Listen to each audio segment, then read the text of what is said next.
FM Gold, AIR FM Gold, FM Gold।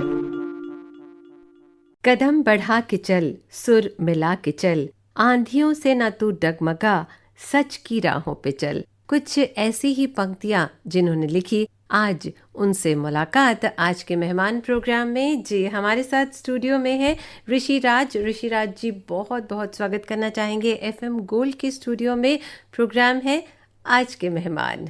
जी बहुत बहुत धन्यवाद। आप सभी सुनने वालों को मेरा प्यार भरा नमस्कार और FM गोल्ड का धन्यवाद जिन्होंने मुझे इस काबिल समझा और अपने स्टूडियो में आज आमंत्रित किया। बहुत बहुत शुक्रिया। और ऋषि जी, बहुत सारी बातें होती हैं इस प्रोग्राम में, लेकिन आज आपका जब प्रोफाइल देखा तो बिल्कुल अलग सा लगा, क्योंकि हम लेखक से तो मुलाकात करते हैं लेकिन यात्रा लेखक से मुलाकात आज पहली बार हमारी हो रही है। ये बताइए कि क्या यात्रा करते करते लिखते जाते हैं?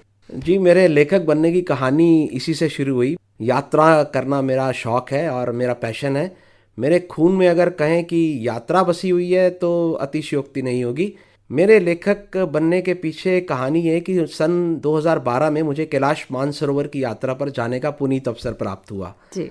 तो वो यात्रा इतनी ज़्यादा मतलब कि बढ़िया थी। मतलब मेरे जीवन में ऐसी कोई यात्रा हुई नहीं थी। अलौकिक भी थी और भक्ति से परिपूर्ण थी। तो मुझे लगा कि मुझे इस यात्रा को पेन डाउन करना चाहिए, मुझे लिखना चाहिए।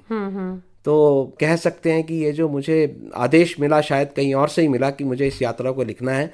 उस यात्रा को मैंने पेन डाउन किया, एक किताब की शक्ल दी। मेरी पुस्तक का नाम था कैलाश दर्शन, कुछ यादें कुछ बातें। 2012 में यात्रा की, 2013 में पुस्तक वो प्रकाशित हुई और ऐसे मेरा लेखक बनने का सफ़र शुरू हुआ। जी, और मैं अपने श्रोताओं को ज़रूर बताना चाहूँगी कि वैसे भी ये सफ़र करते रहते हैं, क्योंकि ये दिल्ली मेट्रो से जुड़े हैं तो दिल्ली का सफ़र तो करते रहते हैं, लेकिन आज का सफ़र आपका FM गोल्ड के साथ है। और बातें करें उससे पहले एक गाना बनता है, अपनी पसंद का एक गीत बताएं हमें ऋषि जी। धरती सुनहरी अंबर नीला, वीर ज़ारा।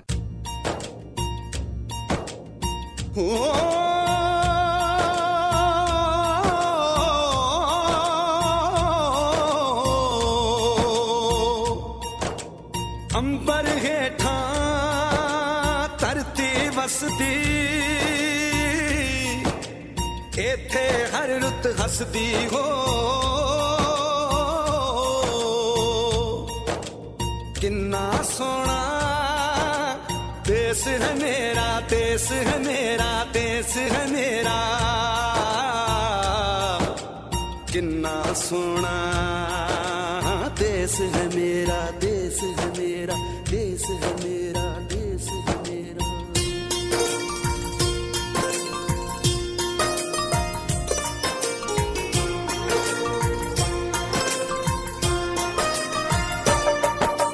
धरती सुनहरी अंबर नीला हो, धरती सुनहरी अंबर नीला, हर मौसम रंगीला।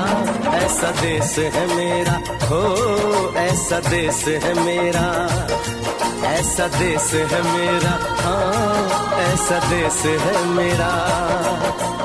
बोले पपीहा कोयल गाए, बोले पपीहा कोयल गाए, सावन घिर के आए। ऐसा देश है मेरा हो, ऐसा देश है मेरा, ऐसा देश है मेरा, हाँ ऐसा देश है मेरा।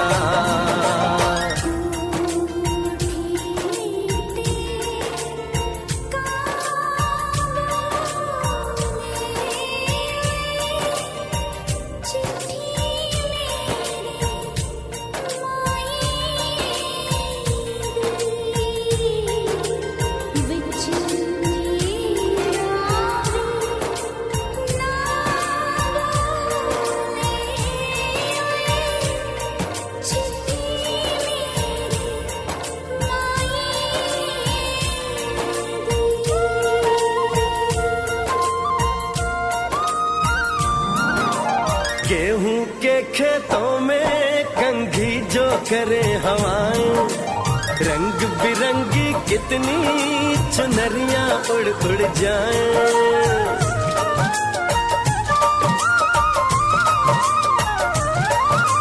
पनघट पर पनहारन जब गगरी भरने आए, मधुर मधुर तानों में कहीं बंसी कोई बजाए। ला सुन लो कदम कदम पे है मिल जानी,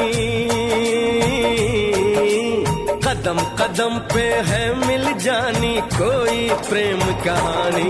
ऐसा देश है मेरा, ओ ऐसा देश है मेरा, ऐसा देश है मेरा, हाँ ऐसा देश है मेरा।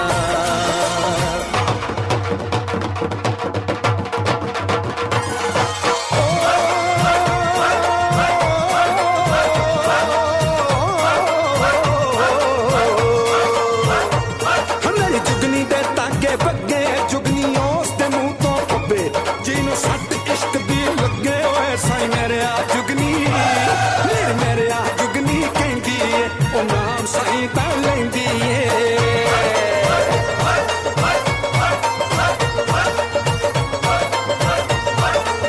दिल कट ली ताई जिंद मेरी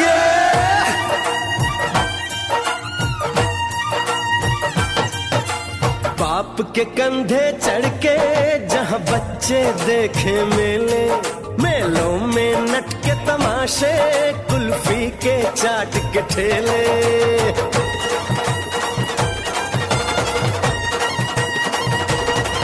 कहीं मिलती मीठी गोली, कहीं चूरन की है पुड़िया।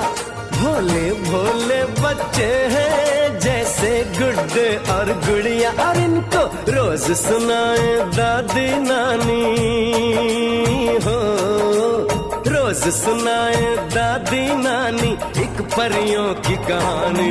ऐसा देश है मेरा, हो ऐसा देश है मेरा, ऐसा देश है मेरा, हाँ ऐसा देश है मेरा।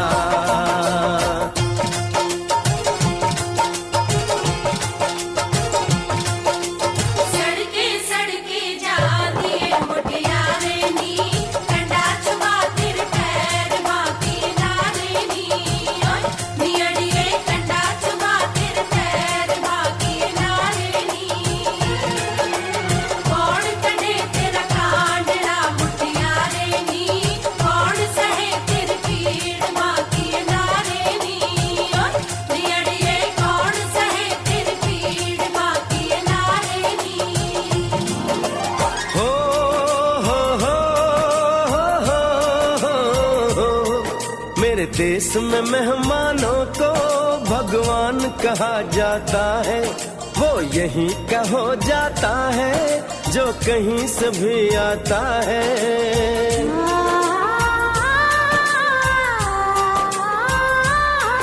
तेरे देश को मैंने देखा, तेरे देश को मैंने जाना,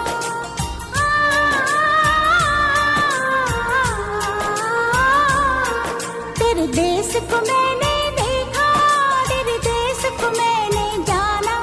जाने क्यों ये लगता है मुझको जाना पहचाना, यहाँ भी वही शाम है वही सवेरा, वही शाम है वही सवेरा। ऐसा ही देश है मेरा, जैसा देश है तेरा, जैसा देश है तेरा, जैसा देश है तेरा। ऐसा देश है मेरा, हो जैसा देश है तेरा, ऐसा देश है मेरा, जैसा देश है तेरा। ऋषि जी, जैसे हमने कहा कि आप यात्रा लेखक हैं और साथ ही साथ दिल्ली मेट्रो से जुड़े हैं, तो दिल्ली मेट्रो रेल कॉरपोरेशन में संयुक्त महाप्रबंधक के पद पर कार्यरत हैं। तो ज्वाइन कब किया था आपने? मेरे शुरुआती जो साल थे वो भारतीय रेल के साथ थे। अच्छा। तो जो भी आपने कहा कि घूमने का, तो मेरे घूमने का जो सिलसिला चालू हुआ तो भारतीय रेल से हुआ था। 94 में मैंने भारतीय रेल को ज्वाइन किया और 2003 में मैं दिल्ली मेट्रो में आ गया था। अब करीब मेरा 20वां साल चल रहा है दिल्ली मेट्रो में। तो ऐसे मेरी घूमने की शुरुआत हो गई। इसीलिए आप यात्रा करते हुए लिखने लगे। ये लेखन का जो शौक है ये कब आया ऋषि जी के मन में? कैलाश दर्शन के बाद बेसिकली अच्छा, मैं लेखक बना। उसके बाद ही आपने जी, सोचा? जी, जी। तो उससे पहले मेरा लेखन का ऐसा कुछ कार्यक्रम नहीं था, कोई सिलसिला नहीं था। हालांकि मेरे फादर काफी अच्छा लिखा करते थे, पर वो तो देखिए कहीं से तो वो बात आई है, ऐसे बात नहीं आती है। मेरे फादर बहुत अच्छा लिखते थे, मेरी बहन है बड़ी, वो कविताएं बहुत अच्छी लिखती हैं, तो खून में तो कहीं ना कहीं है। तो लेकिन जो बाहर आया, जग जाहिर हुआ, मतलब अपनी प्रतिभा को दिखाने का जो मौका मिला वो कैलाश मानसरोवर यात्रा से मिला। और यात्राएं मेरे लिए एक बहुत ही दिव्य चीज़ है, और मैं जो एहसास करता हूँ यात्रा करने के बाद, मैं उस एहसास को बांटना चाहता हूँ लोगों के साथ। मैं हर जगह ये बोलता हूँ कि रोम मोर डू मोर, आप ज़्यादा से ज़्यादा घूमें और ज़्यादा से ज़्यादा जीवन में कुछ करें। जीवन सिर्फ नौकरी का दूसरा नाम नहीं है, देखने के लिए बहुत कुछ है। हिंदुस्तान बहुत ही सुंदर है। समर्थन करती हूँ आपकी इस बात का कि हिंदुस्तान बहुत खूबसूरत है। जहाँ भी आप जाएं उन वादियों में आप खो से जाते हैं। आप शिमला चले जाएं, मनाली चले जाएं, मैं सिर्फ हिल्स की बात नहीं कर रही, अगर आप प्लेन्स पे भी जाएं तो भी बहुत खूबसूरत है अपना देश। जहाँ आप जाएंगे वहाँ पर आप घूमें। लेकिन हम क्या करते हैं, और हमारे युवा पीढ़ी जो है वो क्या करते हैं, तस्वीरों में कैद करते हैं उन्हें, और उनको कहीं संजो कर रखते हैं, संभाल कर रखते हैं, रिमाइंड करते हैं। लेकिन ऋषि जी का एक अलग सा अंदाज है, वो पल पल की बातें लिख डालते हैं और उसे वैसे रिकॉर्ड करते हैं कि जब भी पढ़े तो फिर वहाँ की वो पूरी पिक्चर जो है वो फिर से क्लियर हो जाए, है ना। सबसे बड़ा जो एक जिसे बोलते हैं फीडबैक जो मिला मेरे को कैलाश वाली बुक से, उस पुस्तक को बहुत लोगों ने पढ़ा, और पढ़ने के बाद जब ये फीडबैक मिला कि हमें लगा हम स्वयं कैलाश यात्रा पर थे, तो इससे बड़ा कॉम्प्लीमेंट मुझे नहीं लगता कुछ हो सकता है। क्योंकि जो वो घटनाएं होती हैं उनको जब हम लिखते हैं, पिरोते हैं, तो ऐसा लगता है कि वो वहीं पर है। अगर वो ध्यान से पूरी किताब पढ़ ले तो ऐसा लगता है कि वो वहीं पर है। तो ये बहुत अच्छी बात है। परिवार में कौन कौन है ऋषि जी? परिवार में माता जी के साथ मैं रहता हूँ अपनी, और मेरी वाइफ है जो नौकरी करती हैं, मेरी डॉटर हैं जो अभी ग्रेजुएशन कर रही हैं, मेरा बेटा है 11th में भी पढ़ रहा है। उनमें से भी किसी को लेखन में रुचि है क्या? लिखने में तो नहीं, पढ़ने में जरूर रुचि है। पढ़ने में रुचि है। और मेरे साथ वो लोग बहुत घूमे हैं हिंदुस्तान। मेरा बेटा बहुत घूम चुका, मेरी डॉटर बहुत घूम चुकी है, छोटी उम्र में उन्होंने काफ़ी घूम लिया, तो उनकी ज्योग्राफिकल नॉलेज अबाउट इंडिया बहुत अच्छी है, तो ये एक फ़ायदा उनको मिला है। और ये बहुत ज़रूरी भी है। एक गाना और सुन लेते हैं ऋषि जी, फिर आगे बढ़ते हैं, आपके बारे में और भी जानेंगे बहुत कुछ। सुरमई अखियों में एक नन्हा मुन्ना सपना दे जा, ये सदमा फिल्म का और कमल हसन, जी श्रीदेवी, जी, बहुत प्यारी फिल्म। और पता है इस फिल्म को देखने के बाद ऐसा लगता है कि हमें भी सदमा लग गया, क्योंकि लास्ट का जो वो सीन है वो बिल्कुल नहीं भूल पाते हैं हम। और वाकई में कमल हसन ने कमाल कर दिया था। आपने देखी है फिल्म? हाँ बिल्कुल देखी। अब मुझे लगता है बहुत लोगों ने बहुत बार देखी, पता है कि क्या होना है, फिर भी उस सीन को देखने का मन करता है। मतलब वो जो सीन शूट किया गया ना, मैं आपको बताऊं कि मेत्तुपलायम वाली जो हिल रेलवे है ना, ऊटी से मेत्तुपलायम जाती है, अच्छा, उस सेक्शन में एक स्टेशन है, तो वहां पर वो गाना शूट किया गया। मैं जब वहां से क्रॉस कर रहा था तो मुझे उस चीज की बहुत याद आई वहां पर, पर्टिकुलरली इस गाने की और इस फिल्म की। चलिए तो फिर ये गीत सुन लेते हैं साथ साथ।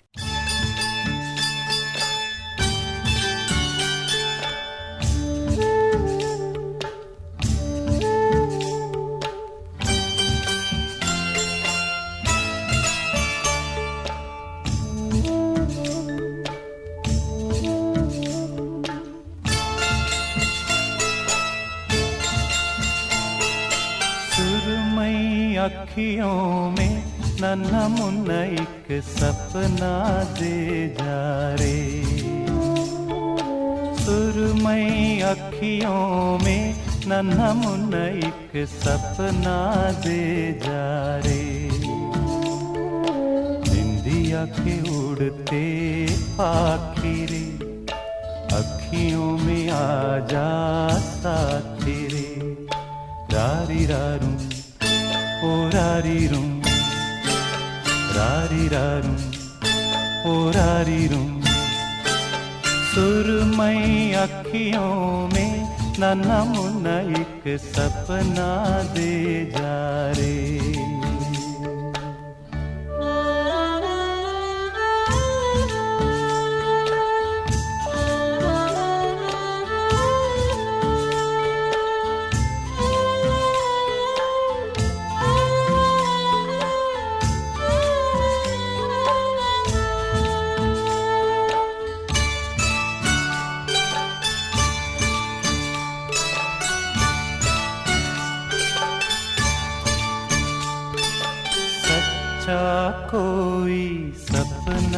दे जा,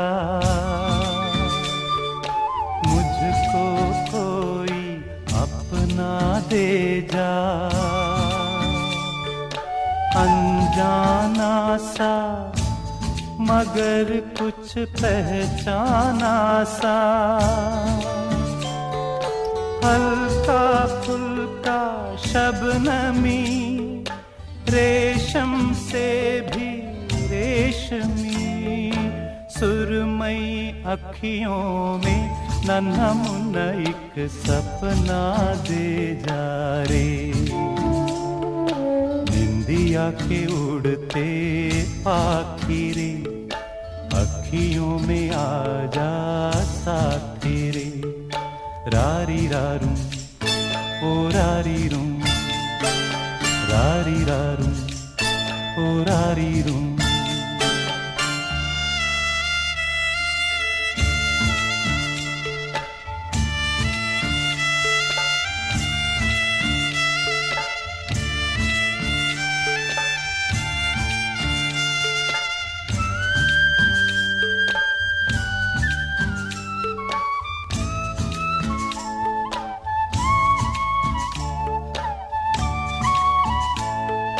रात के रथ पर जाने वाले,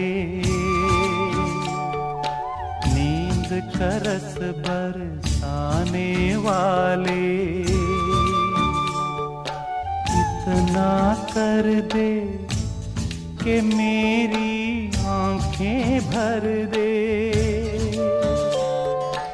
आंखों में बसता रहे सपना ये हंसता रहे, सुरमई अखियों में नन्हा मुन्ना एक सपना दे जा रे,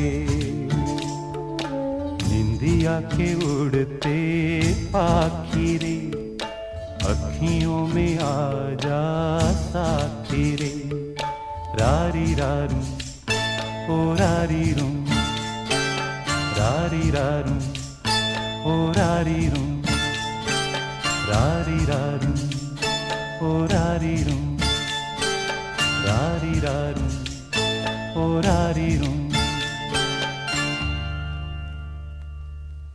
गीत संगीत के साथ हमारा प्रोग्राम चल रहा है आज के मेहमान, और आपने ट्यून किया एफएम गोल्ड 100.1 मेगाहर्ट्ज पर। हमारी यात्रा चल रही है एफएम गोल्ड पर, और जो ट्रेन का कोई नंबर होता है ना, इस नंबर की ट्रेन है और ये नाम है, तो वो जो नंबर है वो है 100.1, राइट? आज उसी पे हम दौड़ रहे हैं, चल रहे हैं। अगर आपकी यात्रा के बारे में बात करें या कुछ और चीज़ों के बारे में बात करें, कहाँ कहाँ और आप पसंद करते हैं जाना या करना?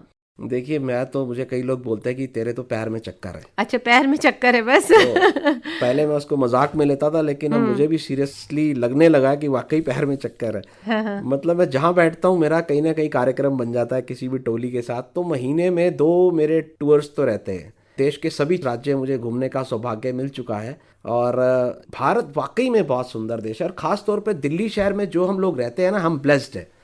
वो कैसे, मैं आपको बताता हूँ कि जैसे आप दिल्ली शहर में, आपका मन करता है समुद्र देखने को, समुद्र आपसे केवल 12 घंटे की दूरी पर, आप शाम को ट्रेन में बैठिए मुंबई राजधानी में, आप दमन उतर के समुद्र देख लीजिए। क्या बात है। आपका मूड कर रहा है नहीं मुझे तो बर्फ देखनी है, आप 12 घंटे बाद आप मनाली पहुंच जाएंगे, वहां से रोहतांग जाइए। अगर आपका रेगिस्तान देखने का दिल है तो यहाँ से रेगिस्तान भी 12 घंटे जैसलमेर लगते हैं।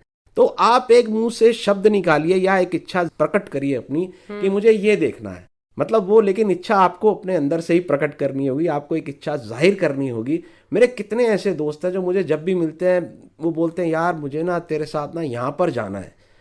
जैसे मैं तिरुपति बालाजी, ईश्वर की कृपा से पिछले 20 साल से रेगुलर हूँ, हर साल मेरे को जाने को मिलता है। तो कई दोस्त हैं मुझे 8-10 साल से बोलते हैं, हर बार बोलेंगे यार मुझे ना तेरे साथ तिरुपति जाना है। तो मैं बोलता हूँ यार आप नहीं जा सकते। तो वो कहते हैं क्यों नहीं जा सकते? मैं कहा क्योंकि जब भी आप इच्छा प्रकट करते हो आप अपनी प्रायोरिटीज में उसको नहीं रखते हो। आपकी कोई मीटिंग आ जाती है, आप कहते हो नहीं यार अगली बार देखेंगे। और मेरे साथ उल्टा है, मैं अमूमन पैसे बचाने के लिए हवाई जहाज की टिकट 2-3 महीने पहले बुक कर देता हूँ। तो फिर मेरे पास एक ही लक्ष्य होता है कि 3 महीने बाद मुझे वहीं जाना है। कोई मीटिंग आएगी मैं मीटिंग इधर उधर कर दूंगा, लेकिन अपनी कभी जर्नी नहीं इधर उधर करता। बहुत लोग मुझे मिलते हैं, यार हमें भी जाना है वैष्णो देवी, पता नहीं हमें बुलावा ही नहीं आता। मैं कहा, ये बुलावा नहीं होता, ये अंदर से एक वो होता है, आपको एक फील लाना होता है, एक अपने लक्ष्य को हासिल करने के लिए एक इच्छा चाहिए होती है, और कुछ नहीं है। इट्स वेरी इजी जी, बहुत बढ़िया बात कही आपने। और जब आपने ऐसी बात की तो एक गाना तो बनता है, कौन सा गाना सुनेंगे? किशोर जी को सुना जाए, आज चल के तुझे मैं लेके चलूं एक ऐसे गगन के तरफ।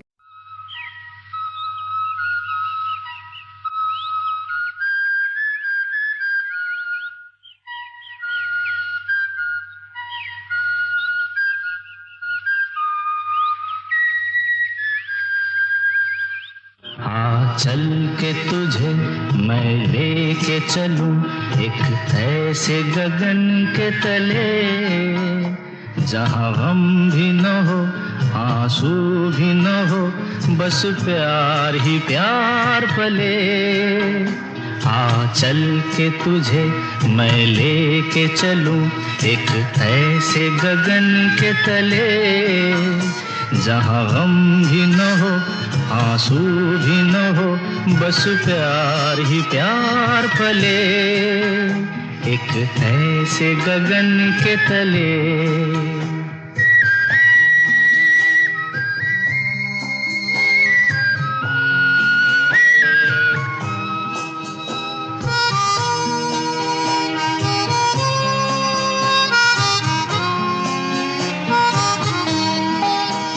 सूरज की पहली किरण से आशा का सवेरा जागे, सूरज की पहली किरण से आशा का सवेरा जागे, चंदा की किरण से धुलकर घनघोर अंधेरा भागे, चंदा की किरण से धुलकर घनघोर अंधेरा भागे। कभी धूप खिले कभी छाँव मिले, लंबी सी डगर न खले, जहाँ गम भी न हो आंसू भी न हो, बस प्यार ही प्यार पले, एक ऐसे गगन के तले।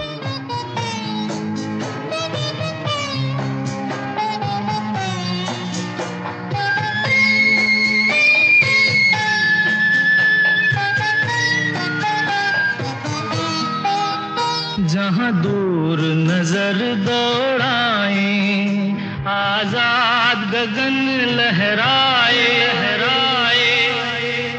जहाँ दूर नजर दौड़ाए, आजाद गगन लहराए, जहाँ रंग बिरंगे पंछी आशा का संदेशा लाए, जहाँ रंग बिरंगे पंछी आशा का संदेशा लाए, सपनों में पली हंसती हो कली, जहाँ शाम सुहानी ढले, जहाँ गम भी न हो आंसू भी न हो, बस प्यार ही प्यार पले, एक ऐसे गगन के तले।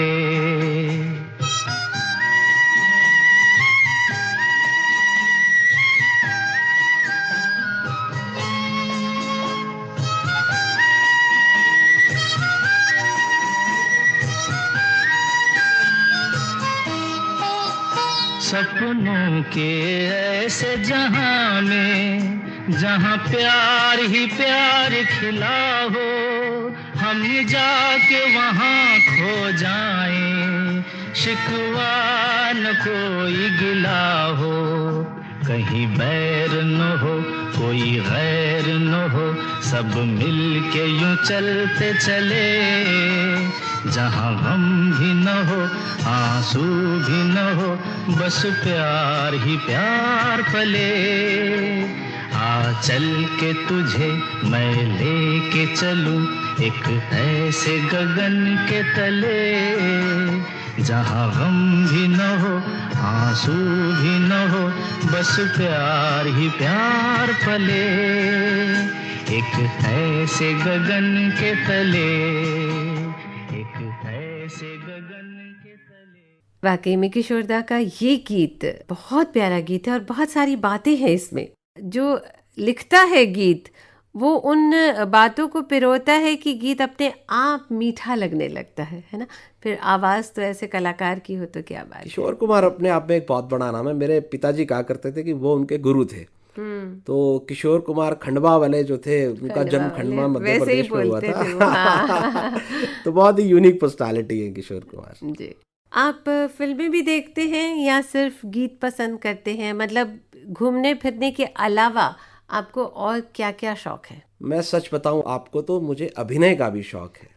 क्या बात है। तो ये कहीं ना कहीं दबी छिपी वाली बात थी जो हमने आज निकाली है आपकी। बिल्कुल, आपने छेड़ दिया। आज मुझे ऑल इंडिया रेडियो में आज बुलाया तो मुझे वो जमाना याद आ गया। हाँ। ये कब की बात है? कॉलेज की बात है क्या? नहीं। तो मैं उस समय सिर्फ 11 साल का था। स्कूल की बात है? स्कूल की बात है, 1986 की मैं बात मतलब कर रहा हम नौटी ऋषि की बात कर रहे हैं क्या?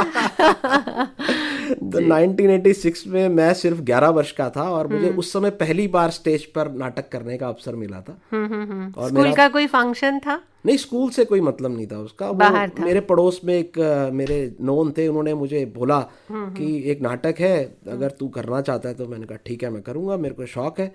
मेरे पापा भी मुझे इस चीज में काफी प्रमोट करते थे कि मतलब तेरे को ये करना चाहिए। But mother was deadly against this. अच्छा। तो लेकिन किसी तरह से मुझे वो स्टेज पे आने का अवसर मिला और मैंने 3-4 साल काफी अच्छे नाटक वाटक किए। फिर दूरदर्शन में भी मेरा एक नाटक आया था उस समय। अच्छा। 1986 में। तो जो मेरे अंदर एक अभिनेता था वो कहीं दब के, मतलब वो नेचुरल डेथ उसकी हो गई बेचारे की। लेकिन अब मुझे लगता है कि मैं सोच सकते हैं, देखिए किसी भी काम की कोई उम्र नहीं होती। हाँ, आप अभी भी कोशिश कर सकते हैं वैसे। प्रयासरत हूँ। और जैसा कि आपने बताया कि और क्या करता हूँ, तो मुझे छोटी छोटी फिल्म्स बनाने का भी शौक है। अच्छा। मैं अपनी फिल्म्स खुद बनाता हूँ और बेसिकली वही फिल्म्स बनाता हूँ जिसमें कोई मैसेज होता है। तो जो किस तरह के विषय लेके चलते हैं? विषय में टूरिज्म का लेके चलता हूँ, भारत, क्योंकि आपका भ्रमण करना आपका शौक है जी। दूसरा मैं विषय जो चुनता हूँ वो चुनता हूँ शहीदों का, मतलब कि देश के लिए जिन्होंने जान कुर्बान कर दी जी। मतलब 7.5 लाख लोगों ने टोटल कुर्बानी दी थी हमारे देश को आजाद कराने के लिए। उन पे कुछ शॉर्ट फिल्म्स बनाता हूँ, उनके जो बर्थ प्लेसेस है उनको कवर करता हूँ, उनकी फैमिलीज से मिलता हूँ, तो उन पर ब्लॉग लिखता हूँ। आप उनसे मिलते भी हैं परिवार से जाके? जी, काफ़ी फैमिलीज के साथ मैं टच में हूँ। भगत सिंह जी के परिवार वालों के साथ मैं टच में हूँ और कारगिल के जो शहीद परिवार है उनके साथ मैं टच में हूँ। तो कुछ कुछ करता रहता हूँ, मतलब चाहे विधा कोई भी हो। मतलब मकसद ये है कि आज का जो मैसेज है वो आज की युवा पीढ़ी, आज के बच्चों तक कैसे पहुंचना चाहिए। मैंने कारगिल के शहीदों पर कॉमिक्स अपनी लॉन्च की है। अच्छा लगता है जब बच्चों को पता चलता है हु वाज विक्रम बत्रा, विक्रम बत्रा कौन थे, विजयन थापर कौन थे, सौरभ कालिया कौन थे। तो कहीं ना कहीं ये आज के बच्चों को मोटिवेट करेंगी और सोसाइटी को बेटर करेंगी, ये मेरा मानना है। तो मैं अपनी फिल्मों के माध्यम से, अपनी कॉमिक्स के माध्यम से, अपनी पुस्तकों के माध्यम से ये कोशिश कर रहा हूँ किसी तरह से हम जागृति बच्चों में लेकर के नॉलेज बढ़े और उनके बारे में जाने। बहुत प्यारी सी बात है। इस बात पे एक गाना बनता है, सैल्यूट करने का मन करता है, क्योंकि आपने वैसी बातें ही की हैं। तो एक देशभक्ति गीत सुने? जी बिल्कुल। कौन सा? थोड़ी सी धूल मेरी धरती की, मेरे वतन की, रंग दे बसंती। बिल्कुल, ये गीत सुन लेते हैं।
मोहे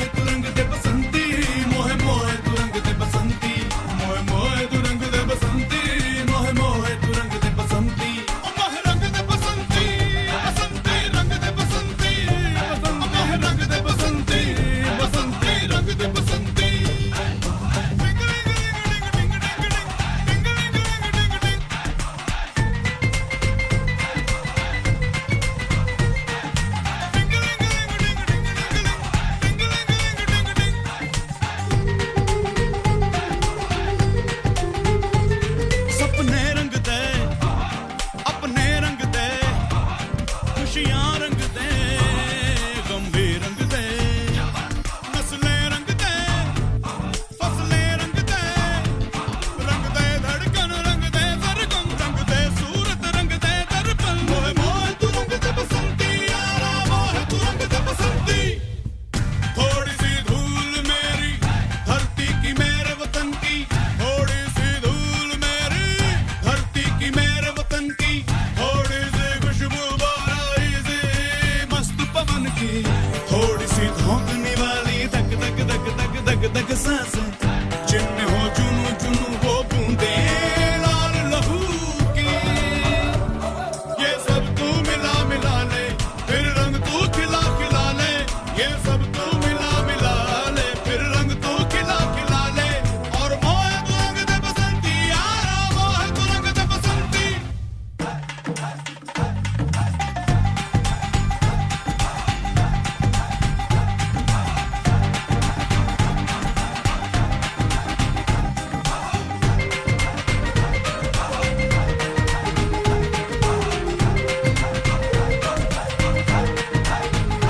धीमी आंच पे तू जरा इश्क चढ़ा, थोड़े झरने ला, थोड़ी नदी मिला, थोड़ी सागर ला, थोड़ी गागर ला, थोड़ा छिड़क छिड़क, थोड़ा हिला हिला, फिर एक रंग तू खिला खिला। मोहे मोहे तू रंग दे बसंती यारा, मोहे तू रंग दे बसंती।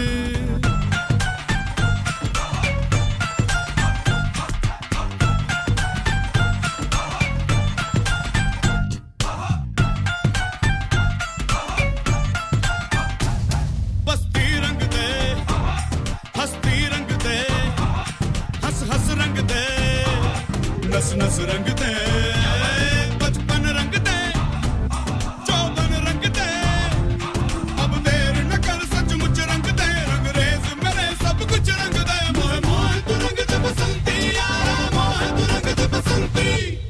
थोड़ी सी धूल मेरी धरती की मेरे वतन की, थोड़ी सी धूल मेरी धरती की मेरे वतन की, थोड़ी सी खुशबू बाराई से मस्त पवन की, थोड़ी सी धोंकने वाली धक धक धक धक धक धक सांसें, जिनमें हो जुनू जुनू वो बूंदे लाल लहू की, ये सब तू मिला मिला ले, फिर रंग तू खिला खिला ले, ये सब तू मिला मिला ले, फिर रंग तू खिला खिला ले, मोहे मोहे तू रंग दे बसंती यारा, मोहे तू रंग दे बसंती। मोहे मोहे तू रंग दे बसंती, मोहे मोहे तू रंग दे बसंती, मोहे मोहे तू रंग दे बसंती, मोहे मोहे तू रंग दे। कुछ अनुभव अगर साझा करना चाहे ऋषि जी, जैसे किन्हीं से मिलने गए, किन्हीं के परिवार से मिलने गए, उनसे जब बातचीत की तो फिर कैसा फील हुआ आपको? ये बहुत मन है जानने का, क्योंकि हमें कभी ऐसा मौका नहीं मिला। बहुत इमोशनल हो जाता है। मैं आपको सही बताऊं कि जैसे लेफ्टिनेंट सौरभ कालिया, तो जब मैं उनके पेरेंट्स को मिलने गया पालमपुर में, हिमाचल प्रदेश में, तो it was very emotional event. मतलब बहुत ही, उनकी जो मदर है मिसेस विजया कालिया, उन्होंने वो चेकबुक मुझे दिखाई जो सौरभ ने उनको दी थी जब उनकी जॉब लगी थी, कि मॉम ये मेरी चेकबुक है, अब आपको पैसों के लिए परेशान होने की जरूरत नहीं है, अब जब मन करे इसमें से आप पैसे निकाल लेना। तो वो उनके मन में जो टीस, उनकी जो आंखों में वो पीड़ा दिखाई देती है, मतलब कि वो उसको बयां करना शब्दों में बहुत मुश्किल है। इसी तरह से नोएडा में विजयन थापर जी के परिवार से जब मैं मिलने जाता हूँ, उनके पापा भी कर्नल थे आर्मी में, तो उनसे मिलकर भी बहुत अच्छा लगता है। फिर उनसे मुलाकात के बाद जब वो लिखते हैं आप, तो फिर वो अलग भाव होते हैं, है ना? तब लेखनी अलग तरीके से चलती है, क्योंकि आपने मुलाकात कर ली उनके परिवार से, उनके बारे में जाना, तो वो चीजें अलग हो जाती है। जी, मैं आपको ये भी बताऊं कि दिल्ली मेट्रो में जहां मैं काम करता हूं, वो भी बहुत संजीदा है इन सब चीज़ों को लेकर के। अभी हाल ही में 3-4 महीने पहले दिल्ली मेट्रो ने एक एग्जीबिशन लगाई थी राजौरी गार्डन मेट्रो स्टेशन पर, तो जहां हमने परमवीर चक्र, महावीर चक्र सबके बारे में बताया है, और शहीदों के परिवारों को हमने इन्वाइट किया था वहां पर, और उनको सम्मानित भी किया गया। और ये बहुत ही मेरे ख्याल एक अच्छा जेस्चर था दिल्ली मेट्रो का, और हम इसमें प्रयासरत है कि हम आगे भी इस तरह के कार्यक्रमों का आयोजन करें, जिसमें आज की युवा पीढ़ी को और हमारे कम्यूटर्स को भी पता चले कि कैसे शहीदों ने देश के लिए जान दी। जी, एक गीत सुन लेते हैं।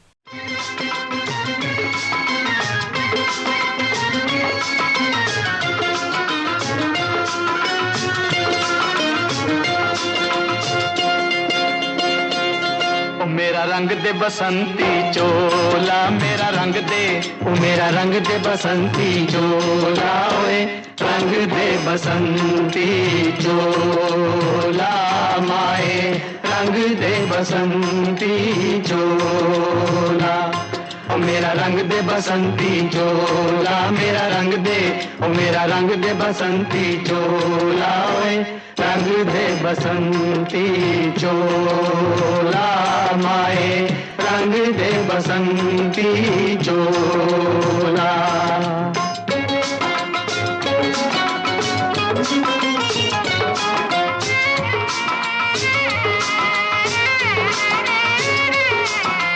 दम निकले इस देश की खातिर बस इतना अरमान है, दम निकले इस देश की खातिर बस इतना अरमान है, एक बार इस राह में मरना 100 जन्मों के समान है। देख के वीरों की कुर्बानी, देख के वीरों की कुर्बानी, अपना दिल भी बोला मेरा रंग दे बसंती चोला, ओ मेरा रंग दे बसंती चोला, मेरा रंग दे, ओ मेरा रंग दे बसंती चोला, ओए रंग दे बसंती चोला, माए रंग दे बसंती चोला।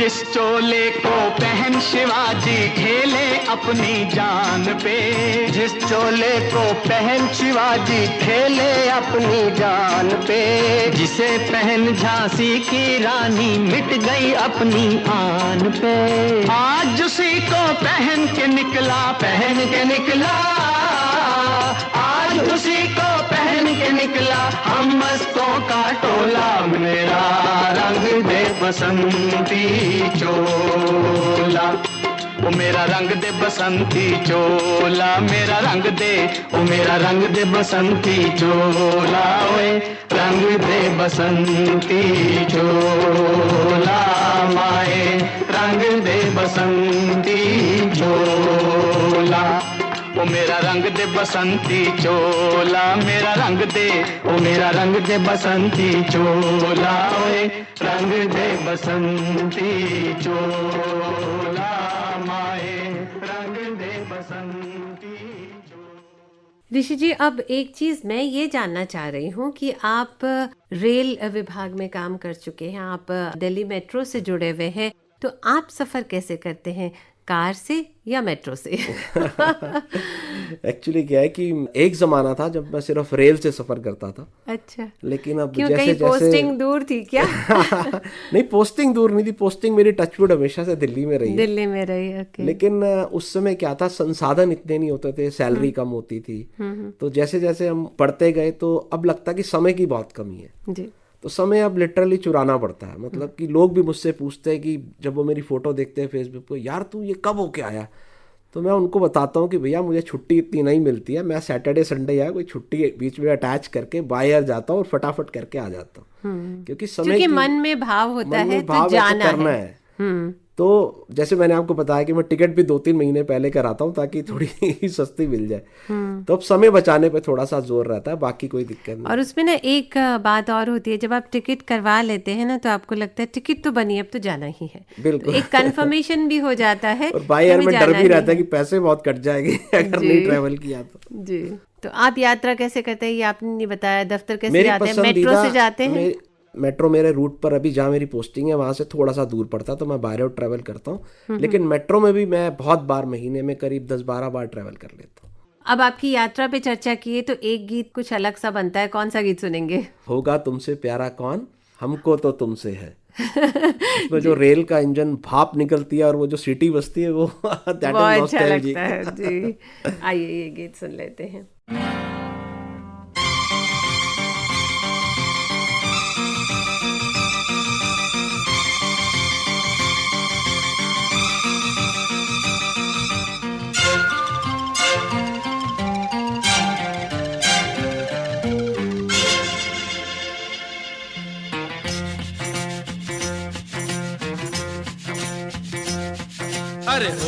तुमसे प्यारा कौन, हमको तो तुमसे है हे कंचन, अरे हे कंचन प्यार।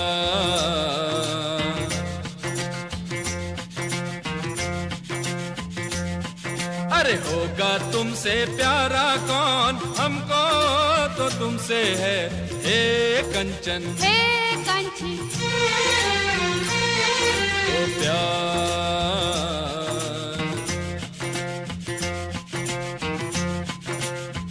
हो ऊंचे घर वाली हो या गलियों की रानी, कोई हो तुम रहती हो कहीं।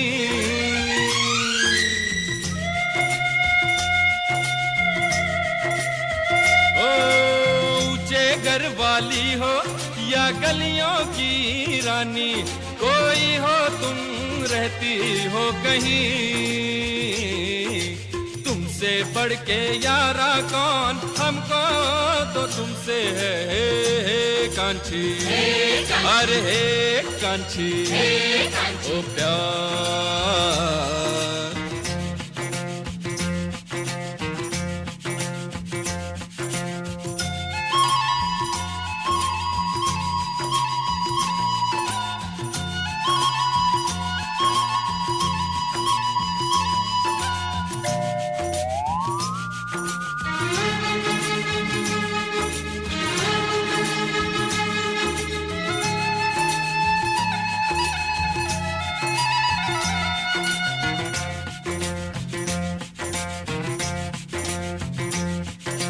देखो इन आंखों में ये सूरत है किसकी, हो एक नजर तो देखो कम से कम। देखो इन आंखों में ये सूरत है किसकी, हो एक नजर तो देखो कम से कम। आखिर है हमारा कौन, हमको तो तुमसे है हे कांची, अरे हे कांची ओ प्यार।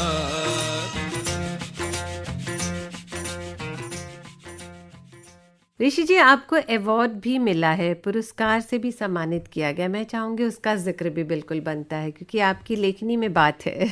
जी, बात है कि नहीं ये तो मैं नहीं कह सकता लेकिन पुरस्कार जरूर मिला है। उसको राहुल सांकृत्यायन पुरस्कार टूरिज्म मंत्रालय देता है जी। और मैं सौभाग्यशाली हूँ कि मुझे ये पुरस्कार मिला है।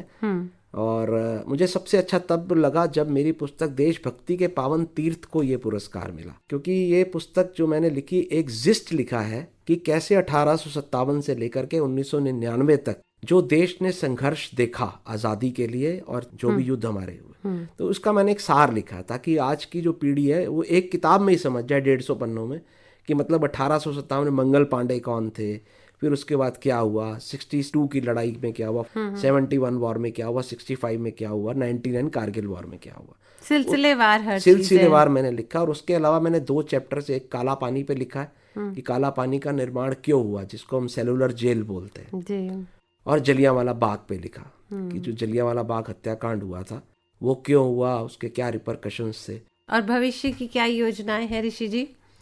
क्या और करने का विचार है, या भारत का कौन सा ऐसा कोना है जो रह गया जहां पहुंचने की आपकी बिल्कुल इच्छा है अंदर से? भारत का कोना अभी ईश्वर की दया से मोस्टली हर स्टेट हो चुका है, मेरा कवर हो गया। जी जी। तो अब कुछ जगहें जो बीच बीच में हो सकता मैं कवर करूं, छोटी छोटी वाली तो लिस्ट में कौन कौन सी बची हुई है अभी? सच कोई नहीं, मेजरली सारे हो गए। तो all work done like. Okay, that's wonderful. Rishi ji, आपसे बातें करके वाकई में बहुत आनंद आया, और हम ये चाहेंगे आप यूं ही लिखते रहें अच्छी अच्छी बातें और सबको अपडेट करते रहें। और जब आप लिखें तो आपकी पुस्तक हम तक भी ज़रूर पहुंचे, सब पढ़ें।